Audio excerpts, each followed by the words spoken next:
Okay, well, I'm really glad to be here. Talk a little bit about fake news, about the information landscape today, and then what we can do to fix these issues. Let's start by looking at the information landscape today. So you would describe it as breaking, lots of news coming at us quickly, and it's entertaining. Anyone know the shower rat? Have you guys seen the shower rat here? Yes, I knew the shower rat's universal. I love the shower rat. So it's entertaining and it's polarizing. And here on the left you see a tweet of Seattle Seahawks football players from the U.S. burning the American flag. This is a fake post. This was put together to incite some emotion. Anyone familiar with the protests right now in the U.S. and the NFL about football players taking a knee to protest treatment of African Americans by law enforcement? So do we agree it's fast-paced, it's breaking, it's polarizing, and it's entertaining? You cannot talk about today's media landscape without talking about fake news, yes? This is obviously fake news. So what is fake news? A quick definition so we're on the same page. Fake news it's made up. It's a lie. Plain and simple, but it's made to look like news. This is a pretty easy example. Bat Boy, you don't even need to read English to know what that is. Okay. All right, this is also fake news. A little bit tougher to decipher, but also fake news. This is a fake post about police burning teepees at Standing Rock during a recent protest. This is also fake news, claiming that Black Lives Matter participants were blocking the roads. Fake. These two bits of fake news were created to basically influence beliefs or actions. And then you've got, this is also fake news. This is, at first glance, you might not know that it's fake, but with a little digging, this one almost got me. I was picking up my dog from the groomers, and while I was waiting for my dog to come out, the attendant offered me some Reese's peanut butter cups. And he's like, you better get some because they're gonna stop selling these soon. This is right before Halloween. I got a little nervous and I put some in my pocket. And then I was like, they're gonna stop selling these? He said, yeah, they're gonna stop selling them. You gotta load up. I thought about it for a minute. I took a couple more and I was like, why? He said, peanut butter allergies. And I was like, oh boy, I can't believe it, my favorite candy. What are the peanut butter companies gonna do? Then red flags started going off. Took out my phone. In a couple seconds, I realized that this was not a real story. I took a couple more candy bars just in case I was wrong, but in the end, it turned out to be fake. Again, I was able to debunk that. Okay, but it's getting harder to tell what is what is fake. For example, right here on the left is a cloned website of a Belgian newspaper, Le Soir. Anyone know this story here? No? Some of you, yes, some of you know. This was created during the French election, and the articles here says that Macron was being backed and paid for by Saudi Arabia. The niece of his opponent picked up the story and posted it on Facebook, and it got 10,000 actions before it was actually removed from Facebook. And the only way you could tell that was fake is just by looking at the URL, just a little bit of a tweak in the URL. But most of us don't examine the URL closely when we're looking at a news site. And the one on the right, this is an example from a recent school shooting in the US, in Santa Fe, Texas. So 20 minutes after naming who the shooter was, fake Facebook profiles started going up. And what they did was they photoshopped his profile picture with the Hillary Clinton cap and had Antifa banners in the background. So they were trying to depict him as being liberal, overly liberal. They kept taking these posts down and they were coming back up. So things are moving more quickly and it's harder to tell what is fake. Okay, now what's not fake? This is where lines start getting blurred and where some pretty intelligent people start disagreeing. Biased news is not fake news. Some folks want you to believe that. This is a right-wing paper from the UK. It's biased, but it's not fake. Sloppy news or sloppy reporting, when journalists make mistakes. This is an example from Africa Check actually caught this. Well, that's a picture of Dr. Dre's house, but reporters used it and claimed that it was Mugabe's house, which it was not, but Africa Check caught that. So sloppy reporting here. And not that biased news and sloppy reporting don't have their own issues, but they're not fake. And then negative news. As much as some of our politicians want us to think that negative news about them is fake, it is not. And this is a recent tweet by President Trump making that claim. Okay, so today's media landscape, there's been some major shifts today. Ease of access. All of us can get information anywhere. I'm standing in line at the dog groomers verifying that the Reese's story is indeed not real, right? So I can get that information anywhere. Ease of authorship. All of us can create information and share it. There's some great benefits to that. We have more ideas in the marketplace, but not everybody is wearing a white hat. Not everyone is out there trying to share good information. And then we have financial shifts, the way that we share information and what gets rewarded in online advertising. And then, of course, this polarization, back to bias and bias sells. So when in a world of clicks and likes and shares and you have to count on emotional reactions to get more interactions, to get more eyeballs on your posts, it only makes sense that we're going to be more polarized. Okay, I want to talk about the players in the information cycle. We have the news producers. Do we have any news producers in the room? We have any journalists? Yes, so we have some journalists here. So these are the journalists I'm talking about here. All of us are news producers, but here I'm talking about the journalists. Then we have the news aggregators. What I mean by news aggregators are those social media platforms or the Googles, the technology that now takes this information and pushes it out, the news to the consumer. Prior to this large technological shift, news went from the producer to the consumer. And typically the producers also owned those distribution channels that they were sharing that information on, yes? That's not the case anymore. They have to play by somebody else's rules, and it's a very social game. And now we also have news consumers who are contributing information back to producers. So the cycle goes all directions now. Okay, so what are the problems with our news producers today?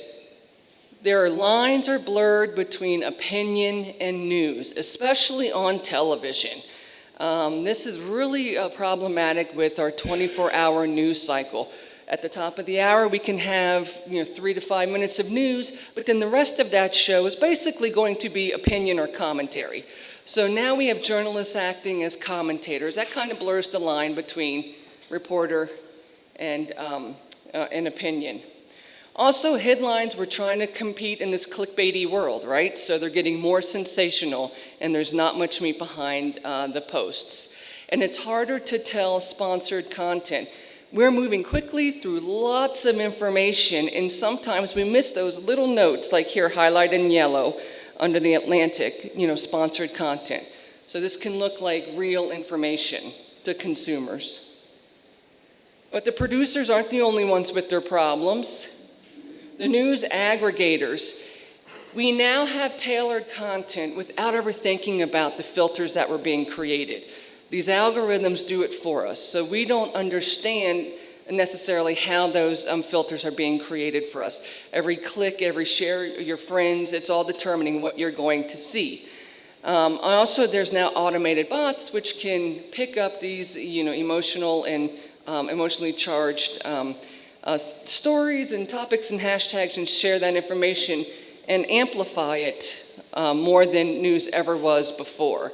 This is an example of yet another U.S. school shooting, the Parkland in Florida, where it was claims that the students were just crisis actors, that it really didn't happen. So they were able to take this piece of propaganda and push it out quickly and amplify that claim. All right, but you know, consumers also have problems. The news consumers, we like brain candy. Do you know what I mean by that? We like the lighter side of news. I was co-presenting with Marty Barron. Anyone heard of the Washington Post? Okay, 2 months ago I was co-presenting with Marty Barron, the editor of the Washington Post. And that morning he came in, the night before was the finale of The Bachelor. Anyone heard of the US show The Bachelor? It's awful. But his analytics showed that more Americans, more people clicked on the results of The Bachelor show than they did a story regarding North Korea, a very important story that morning. So we are seeking out the lighter side of news. We have information overload, right? We have so much coming at us that it's created some bad habits, and we share information with not always checking the facts first. 59% of links. Do you agree with this? Do you participate in this? Not you guys. You wouldn't do it, would you? You would read yours before sharing your links. But 59%.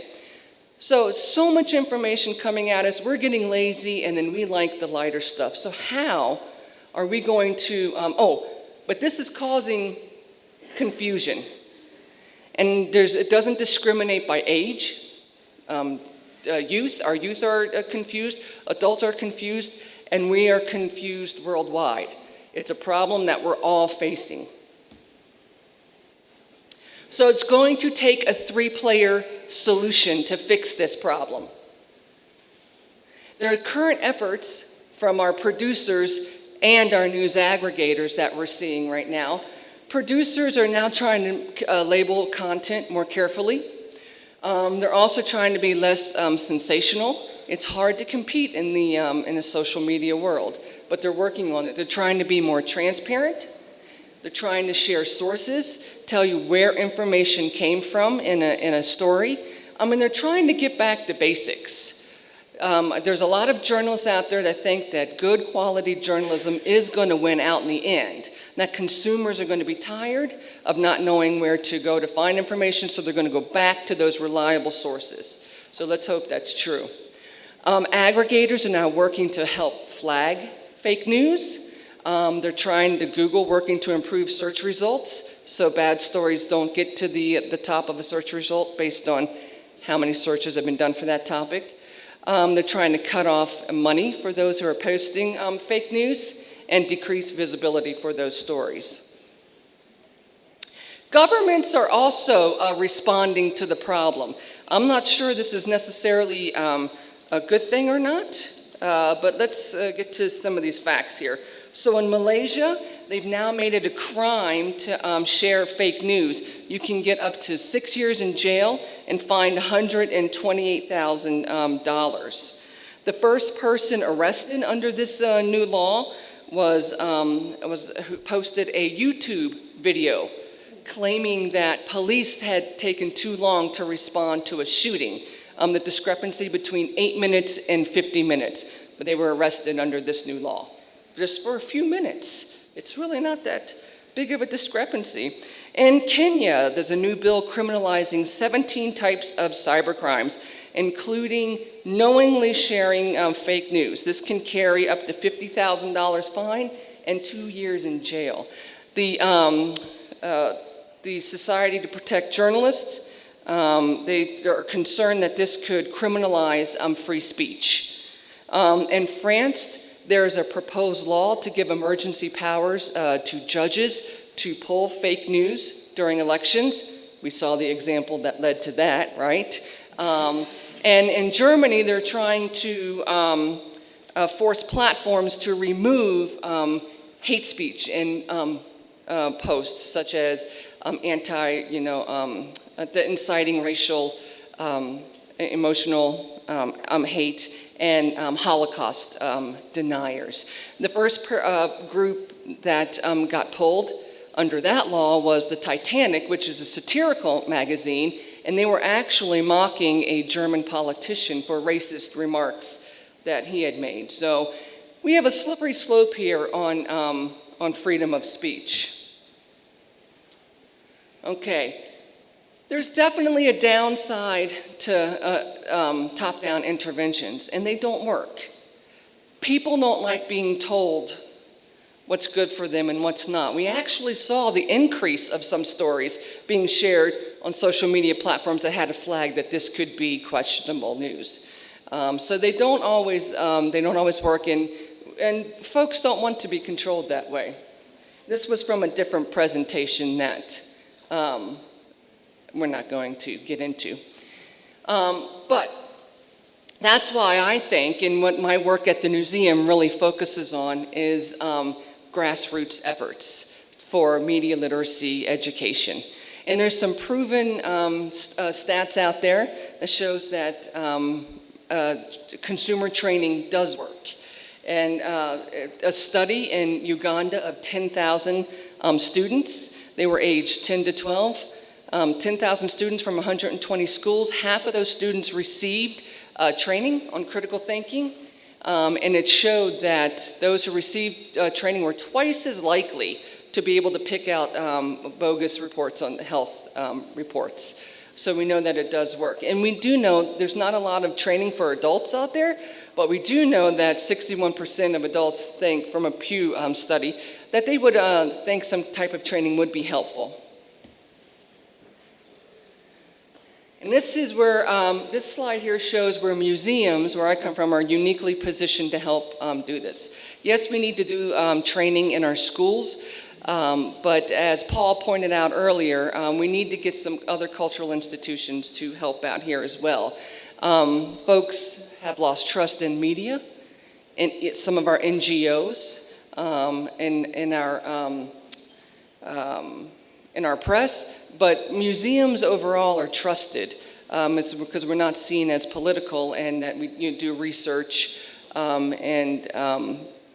before putting out our training programs. So this is why the museum is making these huge efforts to help train the general public, and something that we will remain committed to while we improve some of the other legs of the information stool. And why do we do this? At the museum, our focus is on protecting, and I know this doesn't pertain to you in this room, but the values of the First Amendment. The First Amendment to the U.S. Constitution protects the freedom of press, the freedom of religion, the freedom of assembly, the freedom of petition and speech. Without solid media literacy training, all of those basic values and freedoms are threatened. This is the why behind media literacy training. Tomorrow I'm going to do a little workshop on the how, but this is the why it matters. We can't have these crucial conversations that impact our world, these important social issues, if we don't have the same set of facts that we're working from. So this is why. All right, thank you for your time, and I hand it over.